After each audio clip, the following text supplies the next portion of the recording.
Good day to you. Good to be back with you. Today we are going to continue what we talked about last week, and that is we're Bible 101. We talked about, of course, Genesis last week and how it's the beginning. And we are going to go now to how the Bible is divided up. We saw that Genesis is about a beginning, how the world began, the universe, and all of this, man, sin, so much, a great book. But now we are going to go to basically the story of what happened to Abraham's descendant. It was promised that through his descendant they would become a great nation. That was the promise in Genesis. When we see Genesis end, the 77 of his family had been moved down to Egypt.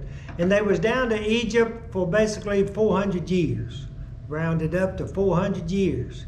They was promised the land of, the land that we call the land of promise, Palestine, we call it today. They was promised that land, but God said to Abraham, your descendant is going to get it in, basically, he said, in 400 years, because he said the sins of the Amorites are not yet full. There was people of that day that still worship God there in Palestine.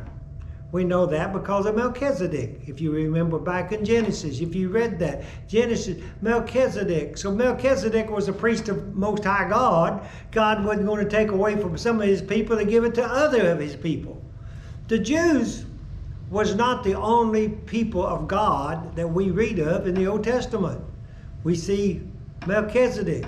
We see later Jethro here in the book that we are going to look into, the books of law. It's called the book of law because it was the books that was written by Moses, given to Moses when he led the children of Israel outside of Egypt in bondage. And they went up and they received the 10 commandments written on stone on Mount Sinai. Not only did they receive that, but also it was given to Moses what we call the book of law, probably even Genesis written down then, Exodus, Numbers, Leviticus, and Deuteronomy. These was given as the law to the Jews, the law that they needed to follow to prepare them and the world for Jesus Christ to come. These books only dealt with 40 years, basically, is all that dealt with. But it dealt with probably the most famous 40 years that we see in the Word of God is these 40 years. Because it taught them the consequence for sin. Because they was going to go into that promised land. But that generation did not go because of unbelief. It took a generation to die, then they went in. But the law was given. The law was given to them, was given to the children of Israel. And by the way, I'm going to use the term children of Israel, the term Hebrews, and basically the term Jew in this study. I'm going to use it interchangeably because they all three are talking about the same people. That Abraham was called, Abraham was called not a Jew. No, he wasn't. He wasn't called an Israelite. He was called what? A Hebrew. Why? Because he spoke the Hebrew language. Just like you and I today, if I go over and I went over to Holland, and as I was visiting around walking, I'd say something. Do you know what the Dutch people would look at me? Would say, English?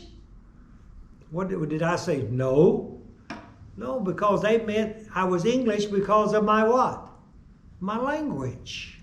I was, we can realize that meant something. They was a Hebrew. They still speak Hebrew. Hebrew is still a language that is spoken in Israel today. And then they was called, during this time, they was called the Israelites because the grandson of Abraham had them, his 12 sons. They was the 12 tribes of Israel. And so they kept, that was their family name. That was their family name. Like my great-grandfather on my mama's side was Casey. I tried to figure out what Casey meant, or Casey, where he come from. I don't really know. His daddy was my great-great-granddaddy was a full-blooded Indian. And when they came up and signed him up, they said, what is your name? They could come up with any name they wanted to. And I guess he was one of the first Casey Indians. But I don't know where he came up with it, but that was his name. And his descendants after that, the Caseys in Arkansas, I'm kin to every one of them. Why? Because of that name. The Israelites was that way. And then they became Jew towards the end of the Bible, Old Testament, because they came from Judah. Just like we are Floridian. They was a Jew from Judah. So we can see that. This is just trying to teach you some of these things. Now, in this, I would say this, in the law, the Ten Commandments is the great message. That is the architect of all the law and Leviticus and Exodus, all of these. The law that was given was based upon those and did not and could not and did not ever contradict the Ten Commandments. Somebody said that's a mighty good form of government. It is. Matter of fact, that's why our Americans, colonists, some 200 years ago, they used that same pattern and they made a constitution, which is not very long. But the thing about it is, all the laws that have made sense is based on and not supposed to go against or contrary to what?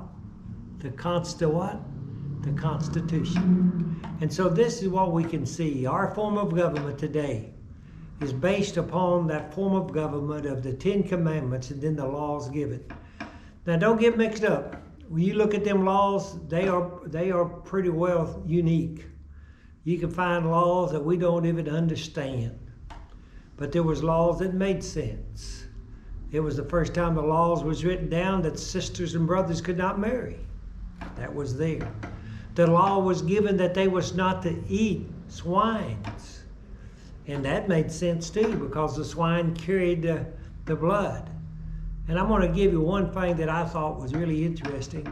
Somebody said, well, do you eat bacon today? I do. Since the time of the New Testament, they let down all the animals and they said, take and eat. When he was talking to the disciples, he told them, take it. What was the difference? Well, God is wiser than we are. Swine has to be cooked to be purified, right? Before the Roman Empire, and just before in it, there was something invented that changed cooking that had been changed all the way to the day. You know what it is? Steel, iron. Before that time, back when the law was given, they could roast it on a fire, they could roast, but they couldn't get it, what we call, completely done. But isn't it funny? God changed the law about the same time that he saw that there was a way for food to be cooked to be what? Purified. I think that's neat. God's power for mankind, this Bible, is a picture that God has written for us to look at, to study, like we said last week, 2 Timothy 2:15. Study, what? To show thyself approved unto God, a workman that needest not to be ashamed, rightly dividing the word of truth. The Old Testament was given to those Hebrews, those Israelites, for them to go into a nation, go into a country, and become a nation that the Messiah could come to. Next week, we will talk about the history of that nation that went in to that promised land. God be with you till we meet again.